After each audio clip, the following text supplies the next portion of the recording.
గ్రామ, మండల పార్టీ అధ్యక్షులు రాష్ట్ర స్థాయి నేతలుగా ఎదగాలనేది పార్టీ సిద్ధాంతం, విధానం.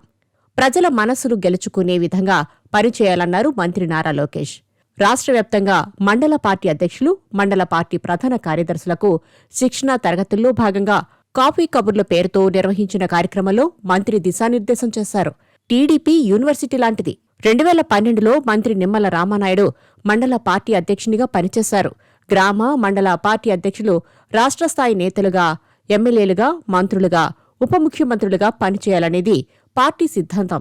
పార్టీ అనేది సుప్రీం. మండల పార్టీ అధ్యక్షులు పార్టీకి నిబద్ధతతో పనిచేయాలి. పార్టీ పిలుపునిచ్చిన కార్యక్రమాల్లో భాగస్వామ్యం కావాలి. వైసీపీ 5 ఏళ్ల రాక్షస పాలన ఎలా ఉందో చూశాం.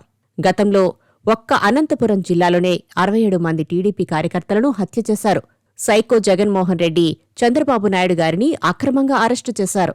మనం సైకోతో పోరాడుతున్నామనే విషయాన్ని గుర్తుంచుకోవాలి. అందరం ఒకే లక్ష్యంతో కలిసికట్టుగా పనిచేయాలి. అప్పుడే విజయాలు సాధిస్తాం. క్లస్టర్, యూనిట్, బూత్ ఇన్ఛార్జీలు, కుటుంబ సాధకార సారథులతో కలిసి కూర్చుని సమస్యలను పరిష్కరించుకోవాలి.